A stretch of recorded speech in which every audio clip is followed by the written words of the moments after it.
आईच्या मित्रानं शाळेत सोडतो म्हणून नेलं.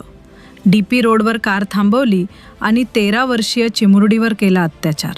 पुण्यात आईच्या मित्राकडून 13 वर्षीय मुलीवर लैंगिक अत्याचार झाल्याची संतापजनक माहिती समोर आली आहे. शाळेत सोडतो असं सांगून कारमध्येच नराधमानं त्या चिमुकलीवर लैंगिक अत्याचार केलाय. पुण्यातील प्रसिद्ध DP रोड परिसरात ही घटना घडली आहे. लैंगिक अत्याचार केल्याचं कोणाला सांगितलं तर बघून घेईल अशी धमकी त्यानं 13 वर्षीय मुलीला दिली. ज्ञानेश्वर रायरीकर असं लैंगिक अत्याचार करणाऱ्या 29 वर्षीय आरोपीचं नाव आहे. पुण्यात पुन्हा एकदा लैंगिक अत्याचाराचा प्रकार समोर आलाय. मी तुला शाळेत सोडतो असं सांगून एका 32 वर्षीय विधवा आईच्या 29 वर्षीय मित्रानं तिच्या 13 वर्षीय मुलीवर भर रस्त्यात गाडी लावून लैंगिक अत्याचार केल्याचा धक्कादायक प्रकार समोर आलाय. या प्रकरणी वारजे पोलीस स्टेशनमध्ये आईनं तक्रार दाखल केली असून वारजे पोलिसांनी तात्काळ आरोपीला अटक केली.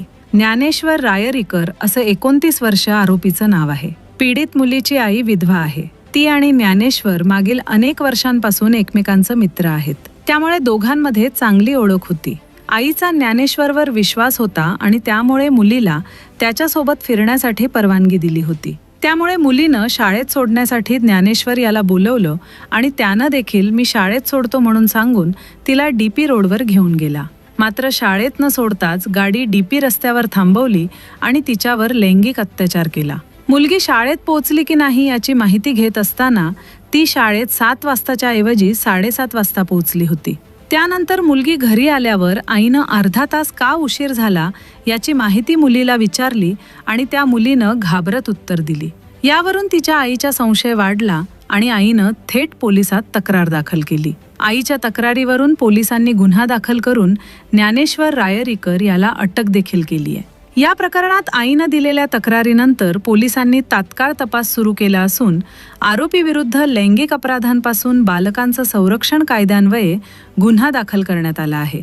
परिसरातील CCTV फुटेज तसेच संबंधित वाहनाची तपासणी करून पुरावे गोळा करण्यात येत आहेत. आरोपी ज्ञानेश्वर रायरीकर याला अटक करून न्यायालयात हजर करण्यात आले असून पुढील तपास वारजे पोलिसांकडून सुरू आहे.